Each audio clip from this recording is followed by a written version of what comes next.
Hello everyone. आज हम लोग बात करने वाले बेटा नेक्स्ट टॉपिक के बारे में। हमारा नेक्स्ट टॉपिक क्या है? Concentration of A solution.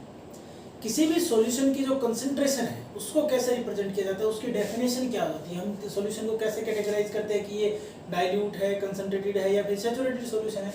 तो उसके लिए कंसंट्रेशन को समझना जरूरी है बेटा। कंसंट्रेशन होती क्या है? It is the amount of solute. ये क्या है? Amount of solute present in A given quantity of solution. यानी कोई गिवन क्वांटिटी है, मान लो मेरे पास कोई 100 ml सॉल्यूशन है, 100 ml का सॉल्यूशन है, ठीक है। उसके अंदर मान लो 20 ग्राम NaCl डाल दिया है मैंने, तो ये क्या होगी? इसकी कंसंट्रेशन होगी। कंसंट्रेशन क्या होगी? Amount of solute. 20 gram solute present है 100 ml, गिवन क्वांटिटी क्या है? 100 ml ऑफ सॉल्यूशन में। इसका मतलब ये कितना है? ये 20% सॉल्यूशन है इसका, ठीक है। तो ये चीज है बेटा कंसंट्रेशन, ठीक है। कंसंट्रेशन की डेफिनेशन है ये कि कितना अमाउंट है सोल्यूट का गिवन क्वांटिटी ऑफ सॉल्यूशन में, ठीक है बेटा। उसके बाद बारी आती है बेटा नेक्स्ट, एक और डेफिनेशन आती है उसकी, जिसका मैंने अभी जिक्र किया कि सैचुरेटेड सॉल्यूशन क्या होता है।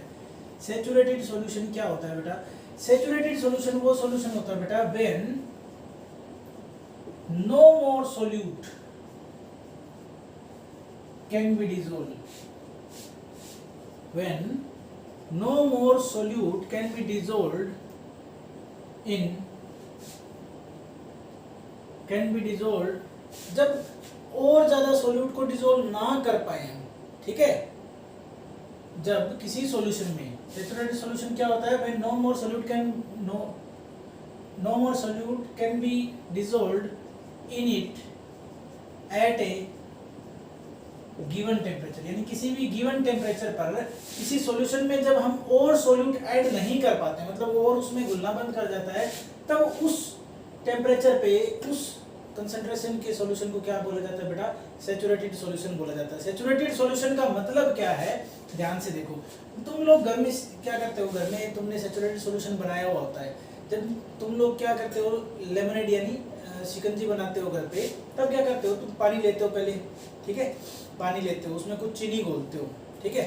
उसको घोलते हो, वो घुल जाती है। थोड़ी और चीनी डालो उसमें, थोड़ी और घुल जाएगी। थोड़ी और चीनी डालो। एक टाइम ऐसा आएगा, एक पॉइंट ऐसा आएगा कि उस सेम अमाउंट ऑफ वाटर में, यानी उस सेम वॉल्यूम में और ज्यादा चीनी नहीं घुलेगी। तुम कितना ही ट्राई कर लो, वो घुलेगी नहीं। तो वो उसका सैचुरेशन पॉइंट होता है बेटा।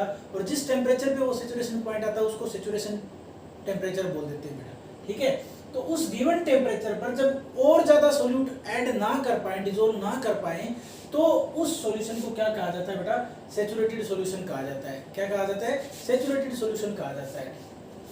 अब बेटा कंसंट्रेशन को रिप्रेजेंट करने के लिए अलग अलग मेथड होते हैं बेटा। बहुत सारे मेथड होते हैं। वैसे तो 12th क्लास में 6-7 मेथड पढ़ोगे। अभी के लिए तुम्हारे लिए कौन कौन से मेथड बता रहा हूँ, अभी के लिए सिर्फ 3 मेथड पढ़ने हैं। मेथड फॉर रिप्रेजेंटिंग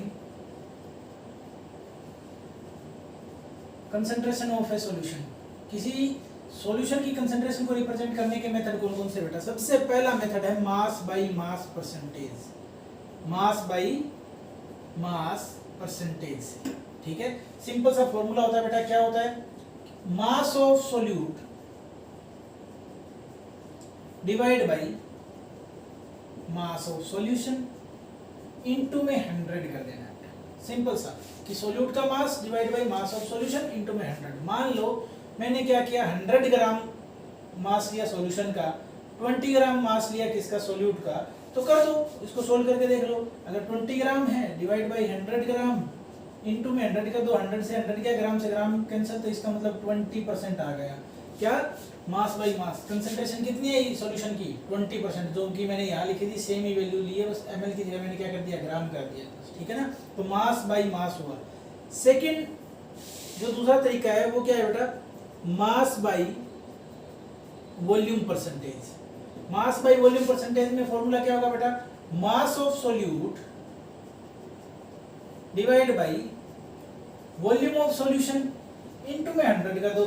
अब जहां मैंने ग्राम लिखा है, यहाँ ग्राम लिखा है, तो उसकी जगह सोल्यूट तो ग्राम में लिख, मास तो ग्राम में लिख दो, यानी 20 ग्राम लिख दो। और वॉल्यूम 100 ml में कर दो और इनटू में 100 कर दो। तो सिंपल सी बात है, जब भी हम क्वांटिटीज को लिखते हैं ना, तो 1 ग्राम 1 ml के बराबर ही होता है। ठीक है, तो सिंपल सी बात है, आंसर हमारा अब भी क्या आएगा, 20% ही आएगा बेटा। तो कंसंट्रेशन निकल गई। थर्ड मेथड क्या होता है बेटा, volume by volume percentage, volume by volume percentage. इसमें एक फॉर्मूला क्या होगा, volume of solute divide by volume of solution, into में 100 कर दो। अब मैं क्या कह रहा हूं, यहां मैंने 20 ml लिया, सॉल्यूशन की वॉल्यूम मैंने कितनी ली, 100 ml ली, और इनटू में 100 कर दिया, आ गया भाई ml से ml कैंसिल, फिर से क्या आया, 20% आया। कंसंट्रेशन सेम आ रही है, ध्यान से देखो यहाँ सब जगह 20। यानी ये 3 मेथड है जिनसे एक ही सॉल्यूशन की या अलग अलग सॉल्यूशंस की कंसंट्रेशंस को हम क्या कर सकते हैं बेटा, रिप्रेजेंट कर सकते हैं। ये 3 मेथड हैं, आपको ये तीनों मेथड आने चाहिए बेटा, ठीक है। अब हम बात करते हैं बेटा नेक्स्ट टॉपिक के बारे में। नेक्स्ट टॉपिक है हमारा सस्पेंशन।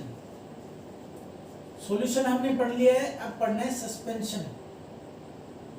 सस्पेंशन क्या होता है बेटा, देखो ये एक हेट्रोजीनियस मिक्सचर होता है। क्या होता है, heterogeneous mixture. It is an heterogeneous mixture in which, ये एक ऐसा हेट्रोजीनियस मिक्सचर होता है बेटा जिसके अंदर जो सोल्यूट पार्टिकल्स होते हैं वो डिसॉल्व नहीं होते हैं। In which solute particles do not dissolve but remain suspended throughout the bulk of the mixture। अब बात क्या करते हैं, डेफिनेशन है, इसको इलेबोरेट करता हूं बेटा। है क्या, it is a heterogeneous mixture in which solute particles do not dissolve but remain suspended throughout the bulk of the mixture। जैसे अब एग्जांपल की बात करते हैं, इसका लिए एग्जांपल क्या हो सकता है बेटा, एग्जांपल होगा sand in water, sand plus water. यानी पानी में थोड़ी सी मिट्टी डाल दो, या तुमने देखा होगा कि ट्यूबवेल का पानी जो होता है उसमें मिट्टी आती है, ठीक है, कुछ मिट्टी आती है बिल्कुल थोड़ी थोड़ी, तो वो किसका काम करता है हमारे लिए, सस्पेंशन का काम करता है। क्यों, क्योंकि मिट्टी उसमें डिसॉल्व नहीं होती है, मिट्टी उसमें डिसॉल्व नहीं होती है सॉरी, मिट्टी उसमें डिसॉल्व तो होती नहीं है, लेकिन जो उसके पार्टिकल होते हैं ना वो विजिबल होते हैं नेक्ड आई से। तो अब दूसरा पॉइंट क्या है कि particles are visible to naked eyes, यानी हम नंगी आंखों से उन्हें देख सकते हैं, तो मिट्टी में दिखाई देती है, सिंपल सी बात है, ट्यूबवेल वाले पानी में, ठीक है। वो डिसॉल्व नहीं होते लेकिन उसके अंदर सस्पेंड होते हैं। सस्पेंडेड का मतलब क्या होता है बेटा, वो डिसॉल्व ना होकर उसी के अंदर घूमते रहते हैं, है ना। और फिर क्या है कि जो सोल्यूट पार्टिकल है, अगर इनको हम थोड़ी देर के लिए छोड़ दें, सेटल डाउन होने दें, तो क्या होता है, थोड़ी देर बाद में वो पानी साफ हो जाता है, ऊपर बिल्कुल साफ, मिट्टी सारी नीचे बैठ जाती है। इसका मतलब क्या है, when left undisturbed solute particles settle down, ठीक है। तो सोल्यूट पार्टिकल जैसे ही सस्पेंशन को हम अनडिस्टर्ब छोड़ते हैं, मतलब उसको छूते नहीं, कई देर तक छोड़ देते हैं बस एज इट इज, तो जो सोल्यूट पार्टिकल होंगे, यानी जो मिट्टी के कण, जैसे मैं बोल रहा हूँ एग्जांपल ट्यूबवेल के पानी का, तो मिट्टी के नीचे बैठ जाएंगे, पानी साफ हो जाएगा। अब उस पानी को हम क्या कर सकते हैं, फिल्टर से इन सोल्यूट पार्टिकल को हम फिल्ट्रेशन के थ्रू क्या कर सकते हैं, अलग कर सकते हैं। क्या है, वी कैन सेपरेट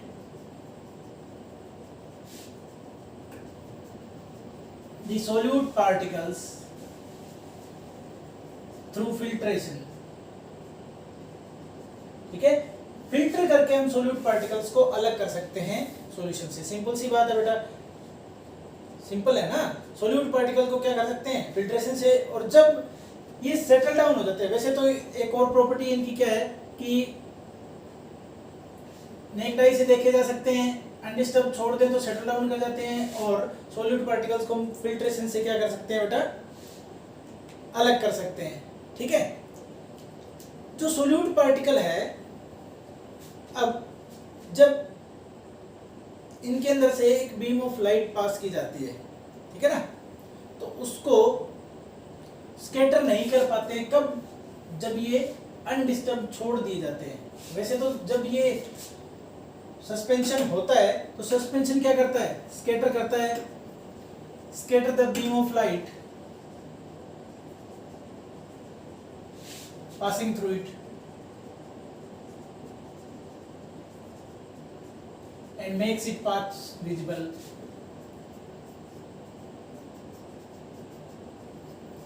जब हम उसको अनडिस्टर्ब नहीं छोड़ते ना, तब तो वो स्कैटरिंग करता है, यानी उसके अंदर अगर सिंगल बीम डाली जाए लाइट की तो वो उसको स्कैटर कर देगा, बिखरा देगा। लेकिन जब अनडिस्टर्ब छोड़ दिया जाए ना, तब क्या करेगा? ये पार्टिकल सेटल डाउन हो जाएंगे और अब scattering will no more effective। जब पार्टिकल सेटल डाउन हो जाते हैं ना, तब स्कैटरिंग नहीं होती है सस्पेंशन में। सस्पेंशन में स्कैटरिंग कब होती है बेटा? जब पार्टिकल अनडिस्टर्ब्ड हो, ठीक है। अगर उनको अनडिस्टर्ब ना हो, जब अनडिस्टर्ब होंगे ना तो वो सेटल डाउन हो जाएंगे। सेटल डाउन होने के बाद वो स्कैटरिंग शो नहीं करेंगे, यानी तब उनमें से क्या होगा? लाइट अगर बीम ऑफ लाइट पास करेंगे तो वो उसके पाथ को विजिबल नहीं करेंगे, वो स्कैटरिंग नहीं शो करेंगे, ठीक है। लेकिन अगर सस्पेंशन है और पार्टिकल्स उसमें घूम रहे हैं, सस्पेंडेड है, तब क्या करेंगे? वो स्कैटरिंग शो करेंगे बेटा। अब हम बात करते हैं बेटा नेक्स्ट टॉपिक के बारे में। हमारा जो नेक्स्ट टॉपिक है वो क्या है बेटा? कोलाइडल सॉल्यूशन है। कोलाइडल सॉल्यूशन या फिर कोलाइड्स जिसको बोलते हैं, ये भी क्या है? एक हेटेरोजेनियस मिक्सचर है। Heterogeneous mixture in which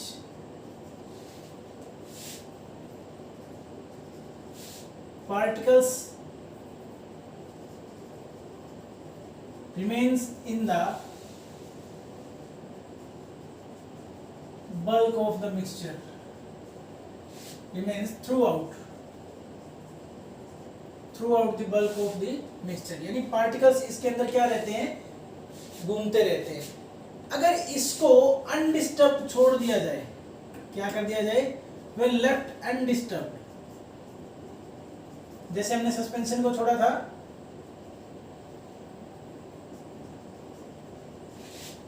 particles, solute particles जो हैं, विल नॉट सेटल डाउन। बिल्कुल उसका उल्टा है, विल नॉट सेटल डाउन, यानी सोल्यूट पार्टिकल सेटल डाउन नहीं होंगे, यानी नीचे नहीं बैठेंगे। एग्जाम्पल क्या है बेटा इसका? मिल्क इसका सबसे बढ़िया एग्जाम्पल है। क्या एग्जाम्पल है? मिल्क इसका सबसे बढ़िया एग्जाम्पल है, ठीक है। साइज क्या होता है? सस्पेंशन से इनके पार्टिकल का साइज क्या होता है? छोटा होता है। Particle size less than suspension particle, less than suspension, यानी सस्पेंशन वालों से लेस होता है। इसीलिए लगते होमोजेनियस है ये मिक्सचर, कोलाइडल सॉल्यूशन लगते तो होमोजेनियस है लेकिन होते नहीं है, ये होते एक्चुअल में हेटेरोजेनियस है बेटा, ठीक है। जब इनको अनडिस्टर्ब छोड़ दिया जाता है तो इनके सोल्यूट पार्टिकल सेटल डाउन नहीं होते हैं, ठीक है। फिर और क्या चीज हो सकती है बेटा? अब इनको हम नेक्ड आई से देख नहीं सकते, can't see with naked eyes.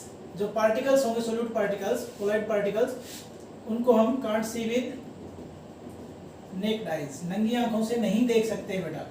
Collide particles को नंगी आंखों से हम नहीं देख सकते बेटा। स्कैटरिंग ऑफ लाइट जो होती है, ये जब इसके अंदर से लाइट पास की जाती है, beam of light is passed, when a beam of light is passed through colloidal solution, then it scatters the beam of light, making its path visible,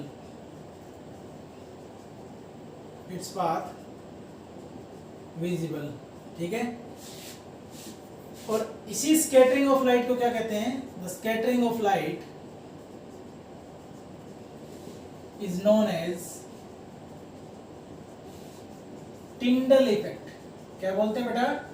Tyndall effect, यही जो स्कैटरिंग ऑफ लाइट होती है इसी को बोला जाता है बेटा टिंडल इफेक्ट। टिंडल इफेक्ट कहाँ दिखाई देता है बेटा? घने जंगलों में जब सूरज की रोशनी पत्तों के बीच में से निकल के आती है तो उसमें जो धूल के कण उड़ते हुए दिखते हैं हमें, वही क्या होता है? स्कैटरिंग ऑफ लाइट उन डस्ट पार्टिकल की वजह से होती है। ऐसे ही एक बंद कमरा है, अंधेरे वाला कमरा है, उसके अंदर एक सुराख है, सिर्फ एक छोटा सा सुराख, उसी के थ्रू अगर लाइट अंदर आ रही है तो हमें क्या दिखेगा? उसके अंदर छोटे छोटे पार्टिकल्स उड़ते हुए दिखेंगे, और वही क्या होता है? टिंडल इफेक्ट होता है बेटा। तो मिल्क क्या करता है? टिंडल इफेक्ट को शो करता है जब इसके अंदर से लाइट पास की जाती है, ठीक है ना? सिंपल सी बात है। तो ये अब इतनी सारी चीजें हो गई, उसके बाद क्या होता है? ये फिल्ट्रेशन के थ्रू इन पार्टिकल्स को सेपरेट नहीं किया जा सकता। क्या है? कांट बी सेपरेटेड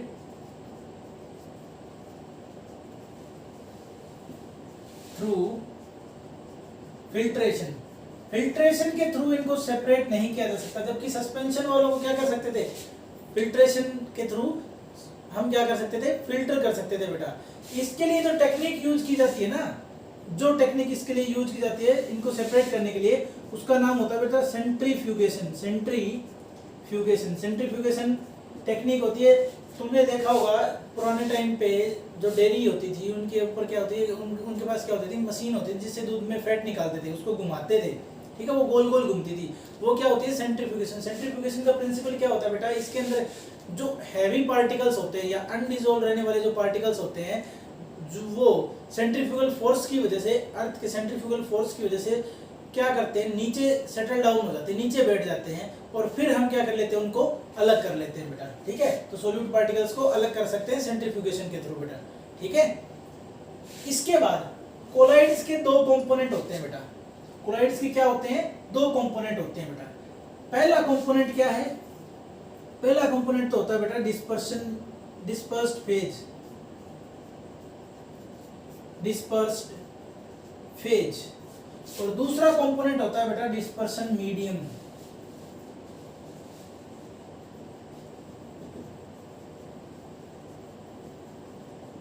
एक तो डिस्पर्स्ड फेज होता है, एक डिस्पर्शन मीडियम होता है बेटा। ये क्या क्या चीजें होती हैं?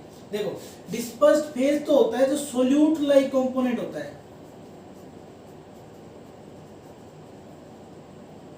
किसी भी कोलाइडल सॉल्यूशन में जो सोल्यूट लाइक कंपोनेंट होता है, मतलब वो कंपोनेंट जो लेसर अमाउंट में प्रेजेंट होता है, वही क्या होता है? उसका डिस्पर्स्ड फेज होता है। और जो डिस्पर्स्ड फेज जिस मीडियम में डिस्पर्स रहता है या सस्पेंडेड रहता है, उसको क्या बोलते हैं बेटा? Dispersion medium. यानी ये क्या होता है? ये सोलवेंट लाइक होता है, ये सोलवेंट लाइक कंपोनेंट होता है, क्योंकि सोलवेंट के अंदर सोल्यूट घुला होता है ना, तो ये सोल्यूट लाइक कंपोनेंट होता है, ये सोलवेंट लाइक कंपोनेंट होता है बेटा। डिस्पर्स्ड फेज का मतलब क्या हुआ? कि मिल्क के अंदर जो मिल्क पार्टिकल्स हैं वो क्या है? डिस्पर्स्ड फेज है। जबकि मिल्क के अंदर जो वाटर होता है जिसके अंदर वो पार्टिकल डिस्पर्स्ड होते हैं, उनको क्या बोलते हैं? डिस्पर्शन मीडियम बोलते हैं बेटा। सिंपल सी बात है, ठीक है?